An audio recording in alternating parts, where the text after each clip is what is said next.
os jornalistas têm estado fora do espaço público mediático enquanto analistas, enquanto comentadores. Isso mata a possibilidade de fazermos coisas que são caricatas mesmo. Para conversarmos sobre a importância desta reunião para Cabo Verde. Clube de Imprensa.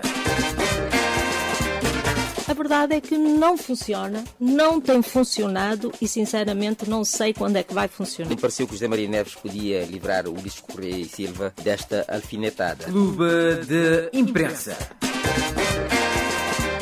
Os jornalistas também têm ideias próprias em relação àquilo que se passa no país. O meu compromisso é com os telespectadores de Cabo Verde. Uma pleiade de gente da imprensa, são todos eles observadores atentos, não participam, mas observam, relatam, investigam. Todos os dias realizam confrontações numa atitude fiel da balança. Clube de Imprensa. Clube de Imprensa. Muito bom dia, está no ar o programa Clube de Imprensa, a você que nos acompanha na Rádio Alfa e a você que nos acompanha também na nossa transmissão nas redes sociais. Muito obrigada pela companhia e boa escuta. Temos um novo governo formado, a Assembleia Nacional tem nova composição, prepara-se também duas próximas eleições, no caso as presidenciais de dezembro e as eleições internas do MPD, e são estes os temas de hoje analisados pelos jornalistas José Mário Correia e Daniel Almeida. Muito obrigada pela presença, sejam bem-vindos. Bom dia, eu é que agradeço a parte que me cabe. Bom dia, caros colegas, também é com prazer que estou cá para tentar ajudar a compreender alguns temas que marcam a atualidade. Antes de entrarmos nos temas, há uma pergunta que eu não posso deixar de fazer. Estão preparados para o jogo de hoje? É um jogo com características relativamente mais difíceis pela simplicidade do jogo. Atravessámos duas grandes barreiras, que foi a Espanha e o Uruguai, e naturalmente que agora a pressão recai sobre nós porque, enfim, acabamos por ganhar o direito de vencer e passar à próxima fase. O mundo espera este resultado de Cabo Verde. Eu estou um pouco apreensivo e ansioso também porque, como já ficou provado, não há equipas fáceis neste Mundial, por isso não podemos embandeirar em arco. Eu acho que terá que haver uma concentração máxima. O povo, os aficionados, os amantes do futebol já estão a fazer festa como se já estivéssemos lá, mas eu acho que devemos ter muita cautela e esperar o melhor. Para o povo já há festa de qualquer forma. Claro, quando mais não seja pelos vários espaços de diversão e grandes painéis que já estão a ser colocados neste momento. Sim, exatamente. Nos vários pontos de Cabo Verde. Mas pronto, futebol à parte, entrando no nosso tema, acabou de tomar posse um novo governo, liderado pelo PAICV, um elenco passou do ele renovado, temos também uma nova presidente da Assembleia Nacional, o MPD está em vias de renovar a sua liderança, portanto temos um novo ciclo político a iniciar no país. Que mudança estrutural é que vocês preveem para os próximos tempos, Daniel? Faltou de dizer também que já se nota uma certa corrida para as presidenciais. Exatamente. Eu encaro tudo isso com maior tranquilidade. É um processo democrático, a alternância faz parte da democracia. O PICV ganhou e tem a missão de governar. Vamos esperar para ver o que dá, porque há muitas expectativas em torno deste novo governo, tendo em conta as promessas feitas durante o período pré-eleitoral. Esperemos que o governo possa cumprir aquilo que vamos ficar à espera do programa do governo, que sairá brevemente. Até o dia 3 já há uma promessa de entrega desse importante documento no Parlamento, que irá estabelecer as balizas. Também falta-nos também a orgânica do governo para sabermos quem é quem, onde estão encaixadas as pastas. Por exemplo, eu não sei onde é que o secretário de Estado do Turismo José Pimenta Dimas está enquadrado. É preciso esperar a orgânica para podermos fazer comentários com maior propriedade. Já vamos chegar no elenco. Antes de mais, José Mário, um comentário geral sobre este novo ciclo político em Cabo Verde, as mudanças que por aí vêm. Eu acho que devemos dar tempo. Me parece que o governo vai precisar de pelo menos 6 a 12 meses e nessa altura serão decisivos, é tempo que será decisivo, portanto, para se perceber se o modelo de um governo relativamente mais pequeno e concentrado, se calhar, poderá produzir resultados. Em particular, me parece que a partir de agora, os cabo-verdianos vão acompanhar aspectos como a execução do Orçamento de Estado, as medidas para os transportes marítimos e aéreos, que foram muito badalados durante a campanha, o cumprimento das promessas sobre o ensino superior, a saúde e também, naturalmente, a habitação. E sem esquecer, obviamente, a capacidade no novo Ministério de Coordenação de Projetos Especiais em acelerar financiamentos por parceiros internacionais. Enfim, talvez acrescentar que o novo Executivo será julgado, sobretudo, por 5 aspectos. Ou seja, a redução do custo de vida, né? Foi uma bandeira enorme de Francisco Carvalho, a melhoria dos transportes interilhas, né? Que, enfim, ainda hoje está presente, as pessoas são expectantes relativamente, sobretudo, às tarifas e à facilidade de deslocação interilhas. Um outro aspecto seria, talvez, também a criação de empregos, especialmente para os jovens. Enfim, são aspectos que foram muito explorados, e quanto mais não seja pela essa avalanche de imigração que nós verificamos nos últimos anos, o reforço do sistema de saúde, não é? A tal ideia de suspensão das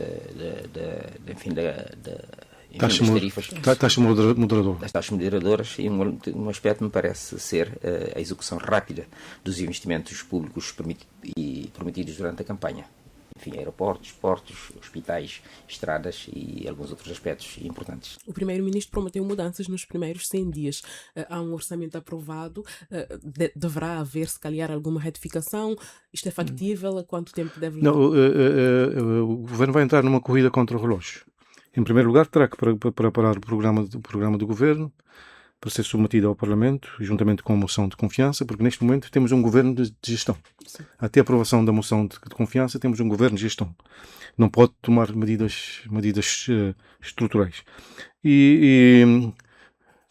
Como em julho, em finais de junho, vamos ter certamente, por imposição do regimento da Assembleia, vamos ter o debate sobre o Estado da Nação. A partir daí o Parlamento vai de férias até a próxima sessão, só virá a acontecer em outubro. Não estou a ver, o Governo terá que fazer um orçamento retificativo tendo em conta a estrutura do novo elenco. Há ministérios que não existiam e também está também numa corrida contra relógio, porque em outubro, no dia 1 de outubro, terá que entregar o orçamento de Estado para 2027. No dia de 1 de outubro, por imposição legal, deve dar entrada no Parlamento o Orçamento de Estado para 2027. É uma corrida contra o relógio e já, no Orçamento de 2027, certamente que o anterior governo lançou as diretrizes para o Orçamento de 2027. Será que essas diretrizes irão servir a este novo governo? Terão certamente que produzir um novo documento e preparar e fechar o Orçamento de 2027. Há uma corrida contra o relógio e a partir do Orçamento e do programa do governo saberemos como é que este executivo de Francisco Carvalho irá implementar e cumprir as promessas feitas durante a campanha eleitoral. Me parece que, enfim, a circunstância enfim, é isso que tem acontecido ao longo dos anos e ao longo das várias legislaturas. Enfim, essa pausa de 2 meses para férias dos parlamentares vai trazer uma vantagem relativa para o Executivo, que vai se concentrar exclusivamente na elaboração dos documentos que lhe são pedidos já no início de outubro. Eu ouvi ontem o Primeiro-Ministro na televisão, ou melhor, num post que ele colocou nas redes sociais, a dizer em que ele apresenta a primeira sessão do Conselho de Ministros, em que, enfim, aparentemente, por aquilo que ele diz, há uma vontade, há uma determinação e há um trabalho a todo o gás para que, enfim, nos próximos 2 meses ele consiga ter esses documentos que são exigidos, são uma exigência constitucional e relativamente a qual ele não poderá se furtar. Olhando para este elenco, o PSV deu a ideia desde cedo que traria um elenco menos gordo, tem 18 membros, 15 ministros, 3 secretários de Estado. Qual é a leitura inicial que você faz deste elenco e dos novos rostos trazidos? Eu trouxe um governo meio gordo. Meio gordo porque normalmente é tradição, desde 75, os governos sempre começaram com um número reduzido de membros, até 12 mais ou menos. E este começa logo com 18, menos 4 do que o anterior governo que terminou. O governo da 10ª legislatura começou com 28, mas terminou com 22 membros. Fica praticamente a 4 membros do governo que terminou o mandato recentemente. Eu tinha expectativa que seria um governo mais mais reduzido, com pastas muito mais bem definidas. Por exemplo, eu não entendo este Ministério Ministro da Coordenação de Projetos e Projetos Espaciais e Acesso a Fundos. É uma competência, tem sido durante todo o tempo uma competência do Ministério de Finanças através do plano. Também custa-me engolir esta situação do primeiro-ministro Francisco Carvalho ser também simultaneamente ministro das Finanças. Isto nunca aconteceu em Cabo Verde no início de uma legislatura. Aconteceu em situações pontuais, em situações transitórias, mas no início de uma legislatura já denota uma certa fragilidade, porque um governo que se preze tem que ter um ministro das Finanças com um alto conhecimento macroeconómico, politicamente forte, porque exige muita responsabilidade. Para mim, é um dos aspectos também a entrada do ministro Manuel Rosa para o elenco governamental também causou alguma estranheza, tendo em conta o seu ativismo nas redes sociais, onde manifestou posições muito controversas que poderão, de certa forma, criar incidentes diplomáticos. E também outra situação que tem a ver com o secretário de Estado de Saúde. O Lúcio, Ministro da Saúde, Lúcio Miranda Fernandes, Ministro de Saúde, é o único ministro que tem apenas uma pasta. Como é que ele aparece como Secretário de Estado? E enquanto o Clóvis Silva, um super-ministro, com Ministro de Justiça, Presidência do Conselho de Ministros, Assuntos Parlamentares e Comunicação Social, não tem ninguém. E eu acho que devia haver um maior equilíbrio na distribuição dessas pastas e dos secretários de Estado. Para já, Zé Mário, deste elenco, o que é que lhe salta à vista dos pontos aqui levantados pelo Daniel? Algum que... Eu tenho um otimismo relativamente mais moderado. Digamos que me parece que a composição do novo governo vem demonstrar que Francisco Carvalho, enfim, basicamente procurou combinar aspectos importantes. Ressalvo, por exemplo, a renovação política. Não há ninguém que vem, por exemplo, da esfera estritamente política. Enfim, pensava-se que o atual secretário-geral do partido iria saltar para o governo, isso não aconteceu. Ele traz também quadros técnicos e algumas figuras experientes da administração pública. E, enfim, há lá um elemento importante que ele introduz, que é ir à universidade buscar cinco ministros. Isso é muito importante porque, como nós sabemos, a universidade é uma espécie de governo dentro do governo maior, não é? Traz subsídios não numa perspectiva política, mas numa perspectiva mais académica, mais estudada, mais elaborada, mais investigada. Me parece que isso é uma coisa boa e ele, enfim, o governo traz 15 ministros, 3 secretários de Estado, enfim, não sei se pode falar de um governo gordo à partida. Meio gordo. Sim. Sim. E de qualquer forma, de todo modo, acaba por se configurar num dos governos mais pequenos da história de Cabo Verde. Não, nem por isso. Os governos, por exemplo, Pedro Pires começou em 1975 com 12. Depois tens o último governo, o primeiro governo de 2016 da nova legislatura, começou com 12. E mesmo Zé Maria também, também começou com o governo... 12 ministros ou ministros e secretários de Estado? 12 ministros. E outros tantos secretários de Estado? 12 membros. Muito bem. De qualquer forma, o facto aqui a ressaltar é o facto de o primeiro-ministro acumular a pasta das finanças, que não é uma inovação, embora, enfim, esse aspecto que o Daniel levanta é relevante. No início da legislatura é a primeira vez que acontece. Mas já tínhamos visto, só para que fique claro, que Pedro Pires e Zé Maria Neves tinham experimentado essa ação. Eu me lembro, por exemplo... Mas experimentaram numa situação muito pontual de transição. Não é, eu me lembro que o Ministro das Finanças, me parece que era Arnaldo França. Arnaldo França, secretário de Estado das Finanças. Exato. Foi secretário de Estado e Pedro Pires assumiu a pasta.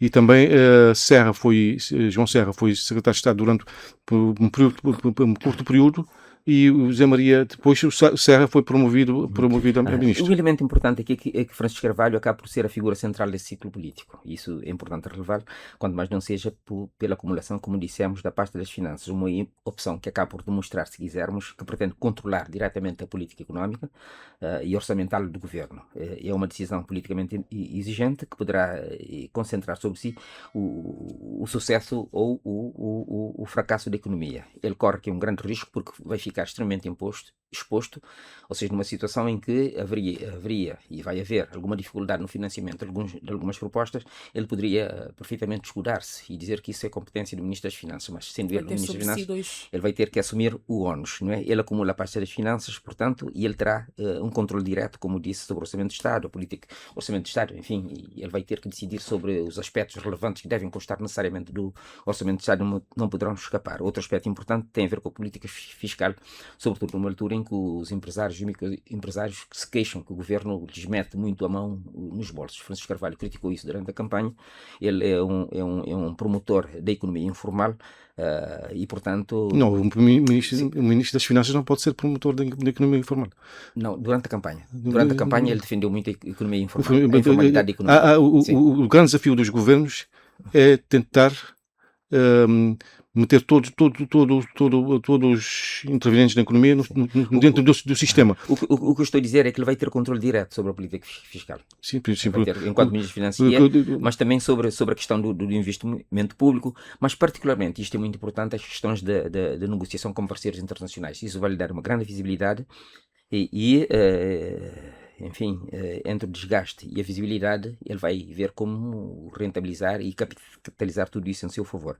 Há um aspecto importante que convém ressaltar, que é a entrada, por exemplo, do António Batista, que é um economista. Ele provém também da universidade, é visto como um dos perfis mais técnicos do Executivo. Ele participou aqui em vários programas da Rádio Alfa e nós vimos como é que ele, enfim, praticamente trata a economia formal e a economia informal, enfim, como algo, enfim, da sua vivência e algo que ele fez durante toda a vida. A sua escolha indica que o PCV pretende dar prioridade, e vê-se claramente pretende dar prioridade à diversificação económica, investimento privado, à inovação e, naturalmente, à transição digital. Um outro aspecto importante, isso convém ressalvar, que é alguém que vai também ficar no olho do furacão e tem a ver com a entrada de João do Carmo para os transportes de mar.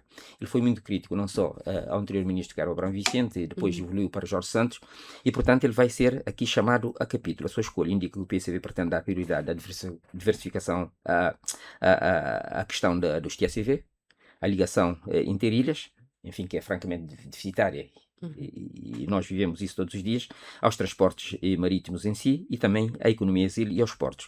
Há aqui alguém que entra, que é uma novidade, uma ilustre desconhecida, embora, enfim, nos últimos anos tenha aparecido no Parlamento, que é a Eveline Nair Monteiro Ramos. Ela vai ficar com a agricultura e desenvolvimento rural, que nós sabemos que é o parente pobre, digamos assim, de Cabo Verde.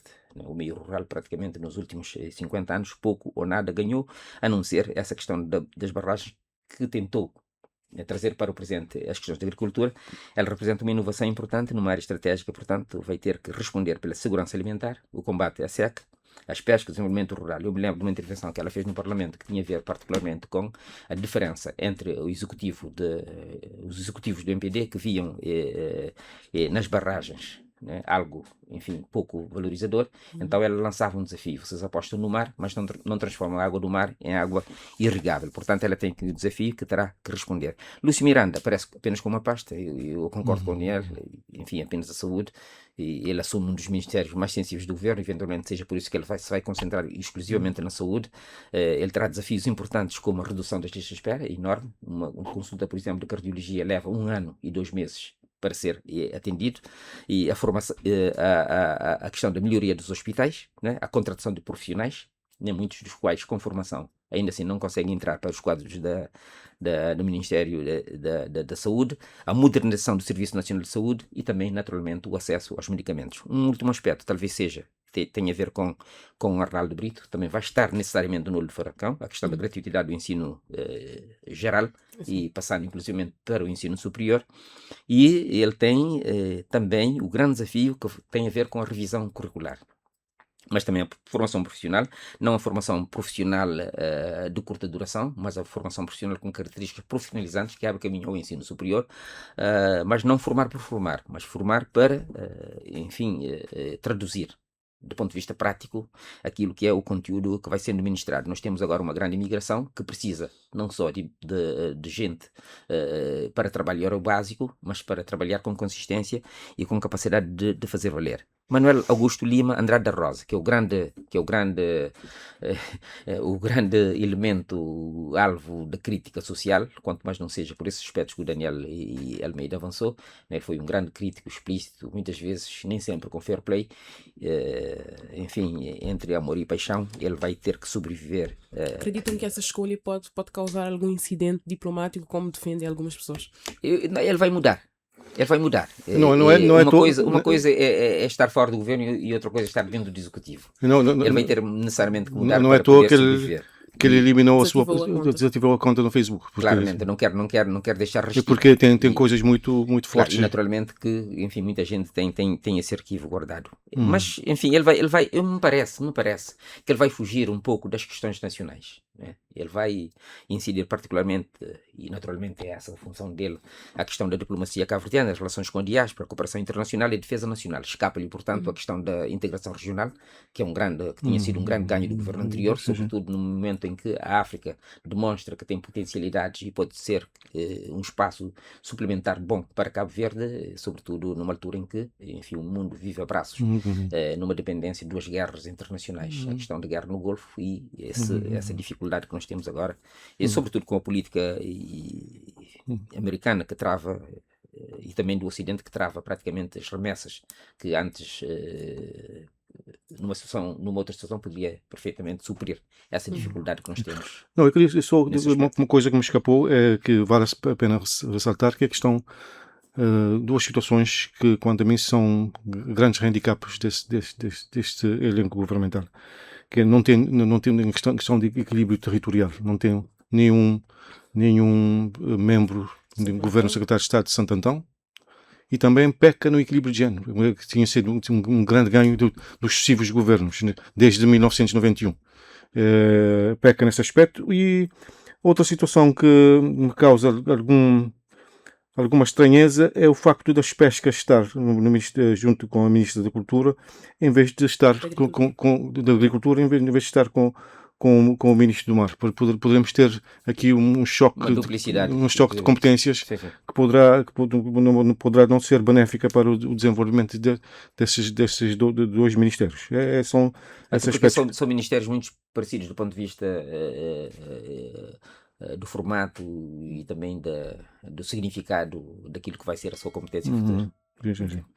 Agora, se calhar, Natalina, Daniel, só para acrescentar nesse aspecto que tu levantaste, que tem a ver com a criação, que também me pareceu inicialmente uma aberração, que tem a ver com a criação do Ministério Específico para a Coordenação de Projetos Especiais e Acesso a Fundos. Me parece que uma direção-geral, né, poderia perfeitamente fazer isso. Não, está no plano. Mas me parece que o enfoque é para que esse Ministério da Coordenação de Projetos acelere, particularmente os tais investimentos, e vai ser um dos pontos em que os governos anteriores foram muito criticados. Então, no anterior governo havia já não me lembro a sigla, uma unidade presidida por Nuno Gomes, que tratava exclusivamente disso. É uma unidade sob dependência do Ministério de Finanças, mas é uma unidade autónoma, que no fundo vai abarcar as competências dessa unidade. Sim, podia ser resolvido assim. Podia ser no mesmo formato. Acho que sim, podia ser resolvido assim dessa forma. Sim. Francisco Carvalho deu alguma ênfase durante a campanha? E em relação à questão... Sim? Dizia que Francisco Carvalho deu alguma ênfase durante a campanha à procura de financiamentos, e essa escolha pode... Mas é uma competência do Ministério de Finanças. Os principais interlocutores são o Banco Mundial, o Fundo Monetário Internacional e a União Europeia, e são esses interlocutores que fazem a ponte com o Ministério das Finanças. Para mim é um dos aspectos menos bem conseguidos dessa estrutura do governo. Vamos ficar à espera da Orgânia para saber quem é quem e o que é que podemos ter nesse elenco governamental. Vocês elencaram aqui que não houve muito equilíbrio regional e de género no governo e entre gerações. Procurou-se trazer aqui algum equilíbrio de gerações, de quadros? Eu acho que não. Eu acho que o PSV tem um ativo muito forte com pessoas com muita experiência. Por exemplo, para o Ministério dos Negócios Estrangeiros, eu iria buscar um sénior, porque há gente com capacidade e Pelo que eu saiba, Manuel da Rosa nunca foi um militante do PICV, passou a ter posições para o PICV a partir de determinada altura. No Ministério das Finanças poderia ir buscar um sénior do PICV, tem vários macroeconomistas com experiência, com provas dadas, poderia buscar, pelo menos nestes dois setores, poderia haver um equilíbrio entre a velha guarda e pelo menos para passar experiência. Muitos não conhecem, quase todos, não, todos estão pela primeira vez no governo. Estão pela primeira vez no governo. No governo. Já que no anterior governo do MPD havia pessoas que já, o próprio Ulisses tinha passado, tinha sido ministro, tinha sido secretário, o Olavo tinha sido ministro, secretário de Estado, o Monteiro na economia, e tem de haver esse equilíbrio, não se pode fazer uma ruptura total. Temos um governo, quanto a mim, um governo de tecnocratas, politicamente não é um governo muito forte, politicamente, tecnocratas, e vamos ficar à espera para ver o que poderá sair disso. A mim me parece que sobre esse aspecto, enfim, temos que dar tempo e ver até que ponto a sugestão, a proposta de governação que ele apresenta e que já foi validado poderá ou não sobreviver aos novos tempos. O certo é que a governação é colegial. Dificilmente o governo irá governar sem consulta ao partido, sem consulta aos históricos. Há uma evolução em andamento que Francisco Carvalho vai ter necessariamente que fazer. Alguns aspectos que ele descurou neste momento, me parece que a prazo ele irá corrigir. Agora, o Aquiles Almada diz uma coisa que me pareceu extremamente interessante. Ele constata que, na verdade, são elementos que nunca tinham passado pela máquina do Estado enquanto líderes de um executivo, o que poderá perfeitamente demonstrar que Cabo Verde tem vitalidade para produzir quadros capazes de assumir postos de grande nível. Vamos dar tempo, vamos aguardar e, sendo certo que dificilmente Francisco Carvalho fará uma travessia de 5 anos sem remodelações. E, portanto, os novos tempos vão determinar e vão dar forma última a um governo para atravessar toda a legislatura. Para terminar esse capítulo do novo elenco governamental, pelos sinais que vão sendo dados por Francisco Carvalho, como o facto, por exemplo, de não ter dado declarações à imprensa na sequência da sua nomeação no encontro com o Presidente da República, acha que podemos ter aqui também um novo ciclo na própria forma de comunicação com a comunicação social e através dela com o país? Daniel? O Francisco tem o seu estilo, todo mundo já o conhece. Eu antevejo problemas com a comunicação social. Aquilo que aconteceu com o Tony Teixeira é um mau pronúncio para aquilo que podemos vir a ter. E para mim, ele precisa de uma assessoria forte em matéria de comunicação. E deixar de fazer declarações com uma certa superficialidade, como fez ontem, quando foi questionado sobre o apoio do partido a um potencial candidato às eleições presidenciais. Ele tem de ser mais não diria sério, mas deverá enfrentar as coisas com mais como é que diria o termo, não me escapa agora,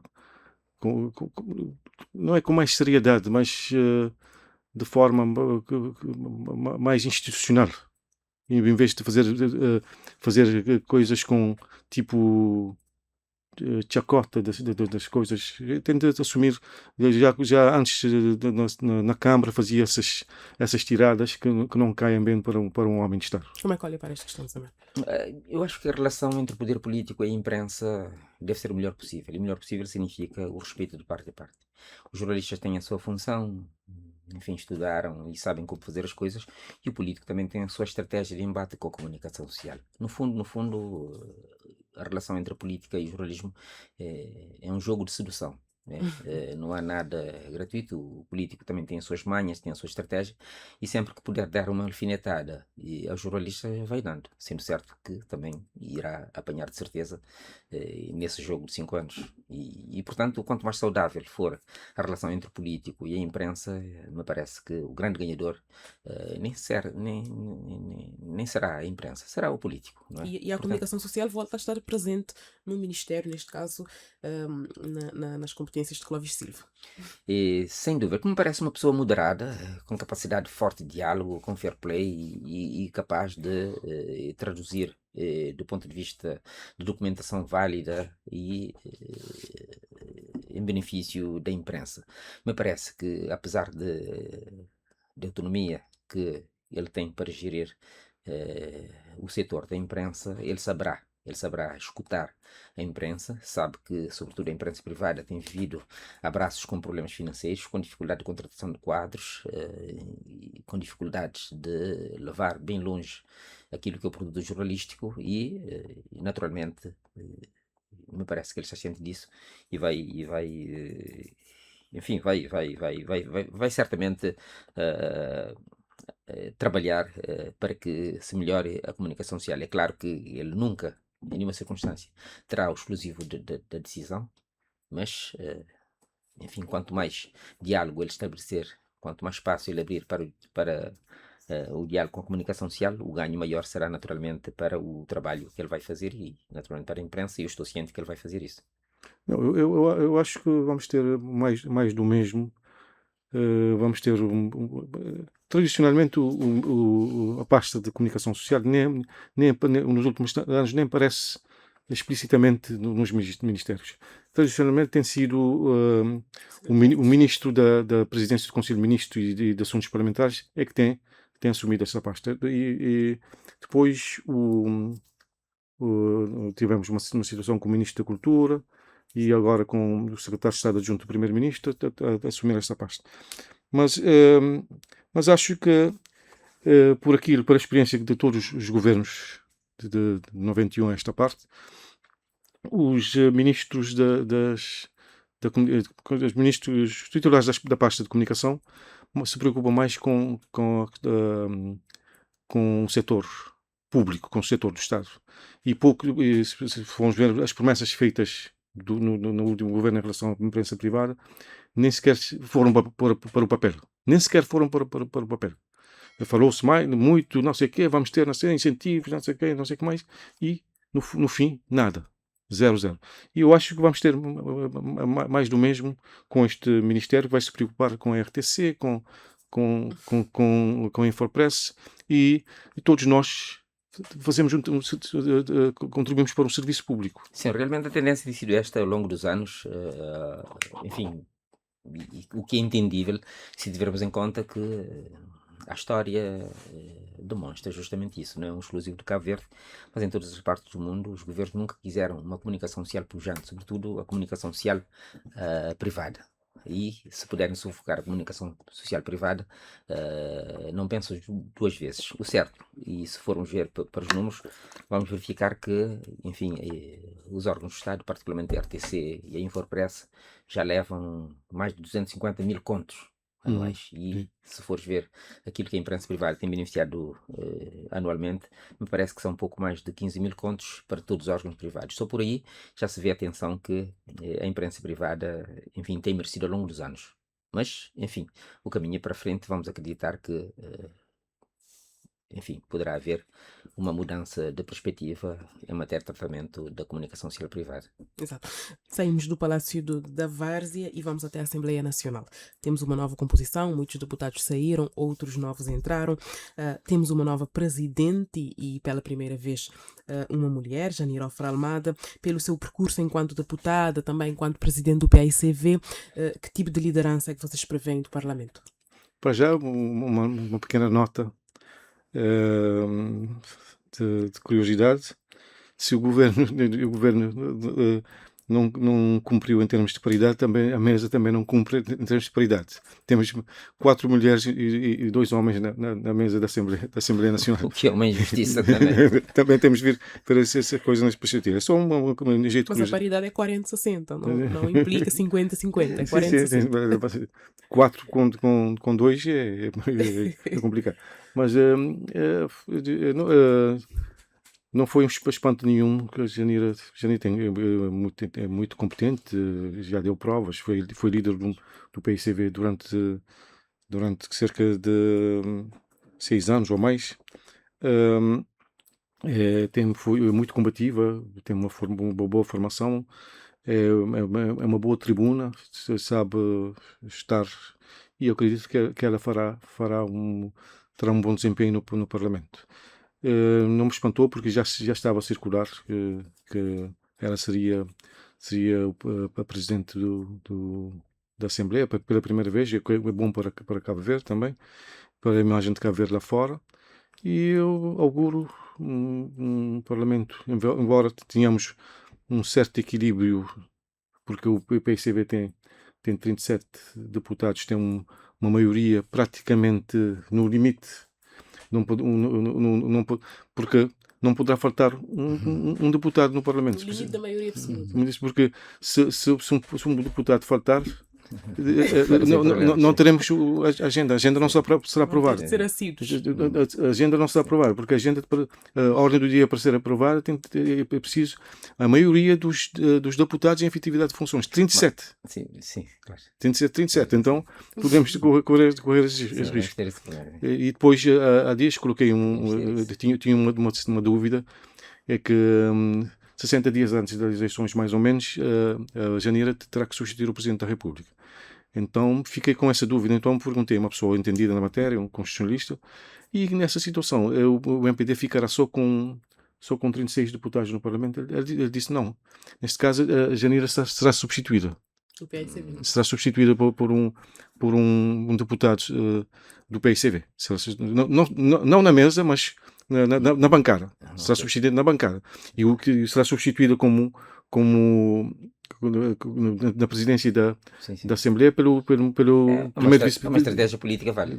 Vice-presidente. Então, perguntei se a bancada não ficaria desfalcada. Disse não. Terão mais um elemento que irá substituir a presidente. A mim me parece que a ascensão de Janeiro Almada para presidente da Assembleia Nacional é uma das decisões políticas mais relevantes do PICV nesse início de legislatura. Porquê? Ela torna-se na primeira mulher a assumir um tão elevado cargo. E o significado político dessa escolha tem várias leituras. Há, primeiramente, a reabilitação, digamos assim, da política da Janeiro Almada. Para quem acompanhou o trajeto dela, nós vimos que depois de ter deixado a presidência do PICV, me parece que foi em 2021, após a derrota eleitoral, e inclusive muitos analistas, inclusive jornalistas, consideraram que o ciclo político dela teria eventualmente terminado. O que nós verificamos é que 5 anos depois ela regressa a um dos 3 mais altos cargos da República. Segundo é o cargo mais importante depois do Presidente da República. Pois aí está. Portanto, há uma reabilitação brutal da Janeira. Ou seja, ela regressa, portanto, em força. É Presidente da Assembleia Nacional, é a segunda figura do Estado, no protocolo, e garante também o funcionamento do Parlamento. É um regresso em grande, digamos assim.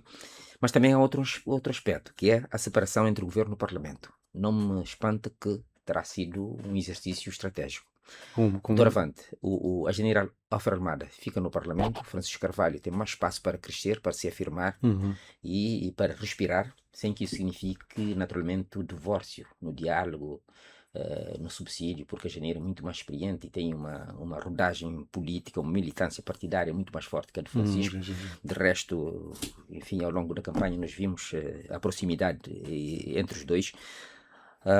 E, portanto, isso vai servir com que o governo, vai permitir ao governo concentrar-se na governação, né? A Janeiro Almada, pelo seu poder argumentativo, pela sua capacidade de estudo, pelo domínio dos dossiês, enfim, estando no governo, iria naturalmente ensombrar o Francisco Carvalho. Aqui uma estratégia, se o foi, é uma estratégia boa, e fica no Parlamento naturalmente para exercer a sua função de fiscalização e produção legislativa. Essa é uma coisa boa. Então essa separação dá mais espaço a Janeiro e dá mais espaço a Francisco Carvalho. Portanto, há um crescimento, digamos assim, de parte a parte, e com ganhos também, naturalmente, de parte a parte. Mas também há uma outra parte. Ficará muito mais limitada na sua intervenção política. Porque, sendo presidente, será o amparo das minorias. e será a presidente de todos os deputados. Normalmente, o presidente da Assembleia é o amparo da minoria. E não terá muito, como o presidente vai dirigir a plenária, e não terá muito espaço para fazer grandes intervenções. Sem dúvida, mas me parece que a Janira o que quer a partir de agora é visibilidade, é notoriedade. Isso sim. Ela vai ter, sim, quando mais não seja também para alimentar o projeto dela de um dia vir a suceder o próprio Francisco Carvalho. Ela vai ser a substituta primeira indireta do Presidente da República, isso dá-lhe notoriedade, mas também o eventual projeto presidencial Pode dela. ser. E, portanto, estando nesta posição de segunda figura, me parece que já lhe satisfaz. É uma mulher competente, como nós sabemos, reúne um percurso invulgar na política cabo-verdiana, não é, Daniel? Não é? Antiga ministra, antiga presidente do PICV, antiga candidata a primeira-ministra, 2 vezes, deputada durante várias legislaturas e agora presidente da Assembleia Nacional.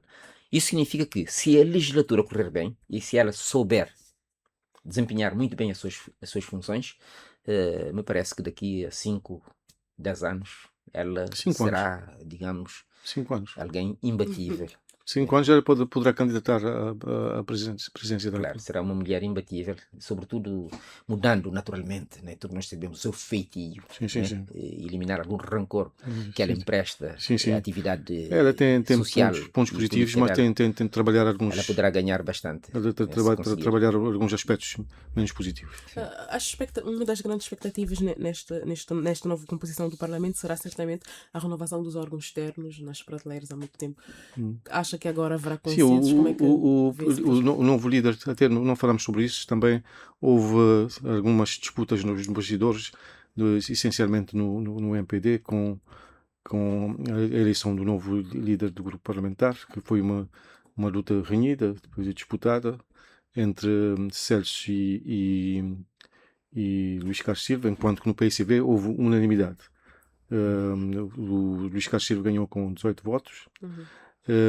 Mas há notas uma luta interna no MPD à procura no fundo são as candidaturas à liderança do partido à procura de apoios, mesmo em relação à eleição da vice-presidente e do secretário da mesa. Houve também essa jogada de bastidores entre 2 candidaturas pelo menos, para fazer galgar os seus principais peões no xadrez político. Luís Carlos Silva era a linha de Arménio Fernandes. Sim, um dos apoiantes incondicionais de Arménio Fernandes, e mesmo também com a Vanusa, segunda vice-presidente da Assembleia, sim, são apoiantes. E essa ala já conseguiu uma grande vitória a nível parlamentar. Então, é isso que está a acontecer. E qual é a sua? A nomeação dos órgãos externos. Assim, eu dizia que o Luís Carlos Silva já deu o mote. Ele disse claramente que irão colaborar, sempre estiveram disponíveis. Na anterior legislatura já havia um consenso. Um consenso quando o João Batista Pereira era líder do grupo parlamentar. Já estava praticamente fechado tudo, mas houve jogada de bastidores que acabou por deitar por terra todo o consenso que já tinha sido. É uma oportunidade de ouro, porque não podemos continuar com o Tribunal Constitucional com o mandato expirado já desde outubro de 2024. Está com o mandato expirado. Temos a ARC já duplicou. A Procuradora da República é mais a competência do governo. Proposta, o governo propõe, o presidente a CNE, a ARC, a proteção de dados, são cargos externos que estão com mandato caducado há muito tempo. A ARC já ultrapassou 2 mandatos. Então é preciso resolver esse... A mim me parece que nesta fase de relativa acalmia e vai haver muita colaboração do MPD para que se possa aprovar esses órgãos. Já há sinais da parte do atual líder do MPD, claramente. E não há tanta animosidade entre os entrantes, esses que entram agora. E, portanto, algum passado que poderá ser enterrado e funcionar como alavanca, como elemento facilitador, portanto, da eleição. E, portanto, não tendo conseguido o grupo que saiu agora eleger esses cargos, me parece que agora a tarefa ficará relativamente facilitada. E nem me parece que o MPD estará interessado na crítica pela crítica. O MPD vai fazer uma travessia agora do deserto e vai querer naturalmente passar uma imagem com crítica, naturalmente, não exclusivamente na crítica, mas a imagem de um partido construtivo, como forma também de reforçar Já a se sua posicionam, imagem, inclusive, dessa forma. claro, e aparecer como uma alternativa no momento certo. Portanto, me parece que, enfim, é um dossiê com características complicadas, é verdade. Enfim, pela digitação de nomes, cada um quererá meter lá alguém da sua confiança mínima, mas me parece que é um dossiê que poderá ser rapidamente resolvido desta vez. Falando no MPD, está em processo também de renovar a sua liderança, já são 4 os candidatos. Poderá, se calhar, ainda haver algum. São candidatos óbvios ou sente-se ali alguma surpresa? Os 4 vão estar amanhã aqui. Sim. Já Vou vamos estar ter lá. aqui em debate. São candidatos óbvios, mas nada impede que até setembro apareça um outsider, capaz de, enfim, se posicionar positivamente melhor. De qualquer forma, a presença desses 4 pré-candidatos, ainda são pré-candidatos, não é? Pré-candidatos, Ainda não formalizaram. exatamente, vai fazer com que, enfim, a contagem de espingardas comece já. Já começou. Exatamente, sim. E, portanto, as pessoas vão se posicionar. Não só as pessoas vão se posicionar aliando-se àqueles que lhe dão mais confiança, como os próprios líderes potenciais vão começar o trabalho de terreno no sentido de galvanizar o maior número de apoios possíveis. Isso vai começar imediatamente. Portanto, aqueles que derem pontapé de saída e naturalmente tiverem, enfim, um capital político, credibilidade e capacidade de unir o coletivo, poderá arrancar à frente e dificultar a tarefa de um eventual pré-candidato que apanhe o comboio já na estrada. Não é? Não, é um sinal de vitalidade do partido, né? Que o surgimento de 4 candidaturas, em termos geracionais, há uma diferença grande. Há 2 candidatos praticamente de ruptura. Há outros 2 candidatos. Há um candidato que é da área que está no partido desde 91, né? Sim, aqui falas do Orlando Dias, que é um veteraníssimo, e também um antigo vice-presidente, um atual vice-presidente do partido. Que é... O Orlando Dias entra com um trunfo importante. Ele já disse que nesta fase ele pretende apenas unir o partido. Daqui a 5 anos logo se verá. Não, Portanto, um compromisso sólido. A estratégia dele seria ser eleito agora para unificar o partido, fazer uma transição, depois lançar um nome para um outro candidato para as legislativas de 2031. Exatamente. Isso é a ideia dele. Mas ele poderá também não avançar. E depois, porque ele é da ala do Paulo Veiga, ele é da ala veiguista. Ele poderá, num determinado momento, endossar a sua candidatura para Paulo Veiga. É isso que perspectivo essa mudança em relação a... Ele não tem, portanto, ambições para primeiro-ministro. Não, ambições tem, porque o poder é complicado. Pode fazer esse discurso e depois, chegando lá, sentindo o sabor da coisa, poderá... Claro. Já tivemos em situações dessas em que uma pessoa toma uma coisa para uma transição, depois sente que a coisa está a correr bem e depois... Agora o facto é que o próximo líder vai ter uma tarefa hercúlea, uma tarefa gigante, reconstruir a unidade interna, né, independentemente de quem vence. Ele vai ter que conseguir galvanizar os apoios dos supostos portadores à sua volta e fazer, que é a parte mais difícil, uma oposição credível, né? Enfim, tem tempo suficiente, né, para preparar agora a convenção. E, naturalmente, tem a tarefa de fiscalizar o governo, que é a sua tarefa primeira. Fiscalizar o governo na unidade do seu grupo, apresentar propostas concretas, né? E hoje propostas concretas com muita diferença, enfim, não estou a ver, né? Os projetos são praticamente muito semelhantes, mas também evitar, como eu disse, uma posição baseada apenas na crítica. É a única forma, enfim, de fazer uma oposição construtiva e reconstruir sua imagem. E trazer de volta o eleitorado, já que o partido Claro, vem perdendo este é desde o as grande- últimas autárquicas. Este é o grande desafio. Sim, o grande desafio será Renovar sem romper. será daqui a 2 anos, Sim. sensivelmente, com as eleições autárquicas. Sim, tem duas grandes batalhas. Não é? Ganhando em setembro, temos eleições presidenciais em novembro. Não é? Sim. Terá que apresentar um candidato e trabalhar para vencer. Sim. Depois terá as autarcas a pernas. Não é uma tarefa fácil que o próximo líder tem. Já estamos a menos de 5 meses das Sim. presidenciais. Eu acho que a decisão de apoiar um ou outro candidato deveria ser tomada já. Sim. Não deviam. Não Mas deviam. o líder transitório, que é o Eurico Monteiro, não poderá fazer isso. Não é um líder transitório. O Conselho Nacional é o órgão máximo entre convenções. Terá de Mas esperar as eleições para apresentar um candidato? Não, eu acho que não. Seria desperdício de tempo. Faltam menos de 5 meses. Em setembro já estaríamos praticamente a 2 meses das eleições, que é muito pouco para definir um candidato. E já há candidatos próximos ao partido, 2 candidatas pelo menos. Há um outro também. Há um outro que pode surgir, que é o Hélio Sanches. O Hélio Sanches também. E presidenciais. Para presidenciais. Eu já tenho essa. O Eurico Monteiro já descartou. Não vai. Sim, mas Hélio Sanches. Devido que o Ulisses Correia se renovar. Hélio Sanches poderá concorrer outra vez. Nas eleições anteriores concorreu independentemente de... Mas o A Nação escreveu uma coisa que eu achei particularmente interessante, não é?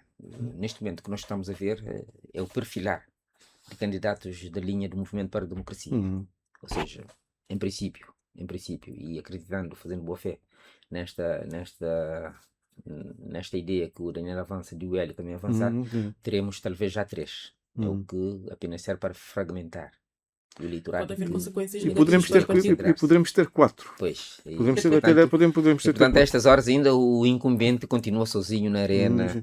Mas o incumbente ainda também não se pronunciou. Sim, mas vai concorrer de certeza. Não se pronunciou. vai avançar de certeza. Sim. A grande mácula que ele tinha era essa questão da primeira-dama. Me parece que está esbatido. Sim. Há sondagens, inclusivamente o MPD encomendou sondagens para ver até que ponto poderia capitalizar este facto em seu favor. Me parece que os sinais apontaram que não dará votos. Em princípio não. E não estou a ver nada que trave a recandidatura de José Maria Neves. O neste PSV momento. já disse que por agora ainda está a analisar internamente para Mas se aqui posicionar. isso é teatro político, como nós temos, né? Nós sabemos como é que as coisas vão passar. Dificilmente o PSV não vai apresentar não vai apoiar um outro candidato. Né? Neste momento, me parece que seria suicida. Nem o Francisco Carvalho pretende ter um presidente que não seja da linha do PSV. É um primeiro-ministro aprendente que está a atravessar o seu primeiro ano gigante à frente do executivo do Estado, veja bem, não o executivo camarário. Ele vai precisar de um aliado na presidência da República. Apresentar um candidato que fragmente, que faça com que os votos não se concentrem num único candidato, será naturalmente uma estratégia São difícil. suicidas. E a história dá lições sobre isso, não é? Isso já aconteceu antes dos partidos terem... Em 2011. Um momento protagonizado por José Maria Neves. Não é? Sim. Em 2016? 2011. 2011, sim. Sim, X Lima e Manuel Inocêncio. E as sondagens davam vitória praticamente ao candidato do PSV. Portanto, não será um bom caminho. O próprio MPD também poderá ter de lidar com este problema, não é? Já há 2 candidatos, poderão haver outros. Da fragmentação de votos. Para terminar, José Mário, amanhã há o debate aqui na Rádio Alfa entre os, para já, pré-candidatos, 4 pré-candidatos à presidência do MPD. O que é que os ouvintes podem esperar deste encontro?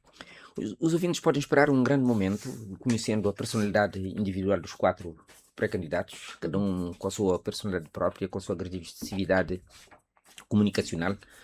E, portanto, vai ser um momento de apresentar projetos individuais em matérias, em dossiês mais importantes do país, né? Sobretudo educação, e economia, e futuro de Cabo Verde, esse tipo de coisas que nós vamos debater é o tradicional. E haverá 2 momentos importantes que têm a ver com 2 perguntas provocatórias minhas aos candidatos, né? E que eles vão ter que responder, que são perguntas de surpresa. E haverá um momento que me parece particularmente acutilante, sobretudo no sentido de um outro candidato querer anular a marcha do outro, que vai ser a oportunidade que eu vou dar para que o candidato interrogue, coloque uma questão a cada um dos outros candidatos. Portanto, haverá o tradicional, que é um primeiro momento, uma primeira fala de cada candidato, e naquilo que são matérias mais sensíveis, que, enfim, compõem o cabaz do questionário do debate em si, haverá réplica, tréplica e etc. Me parece que vai ser um grande momento. Se consultar as nossas páginas, vai ver que nós colocamos o cartaz anunciante desde segunda-feira. E a partir daquele momento, já os apoiantes de parte a parte já começaram a se degladiar. Neste momento, e em princípio, nós teremos mais de 135 rádio ouvintes online, né, que já se manifestaram, já se posicionaram nas redes sociais, para além de outros milhares que vão seguir através das nossas antenas, que é o 89.9 e o 94.4. Mas também poderão acessar através das nossas redes sociais, o Facebook, né, através do Rádio Alfa-CV, e poderão acompanhar online. Nós estamos a pensar em abrir espaço para algum questionamento, mas isso vai depender da evolução do debate. Se houver tempo, nós abrimos espaço para que os apoiantes entrem e interroguem os candidatos aqui presentes, os pré-candidatos. Não havendo tempo, enfim, vamos ter que ficar com aquilo que são as 2 horas de debate. Começa às 10 horas e termina às 12 horas. Portanto, fica o convite e da minha parte é isso. Muito obrigada pela vossa presença aqui. Para você que nos acompanhou nas redes sociais ou através da Rádio Alfa, muito obrigada pela escuta. Já sabe, estaremos de volta daqui a 15 dias. Até lá.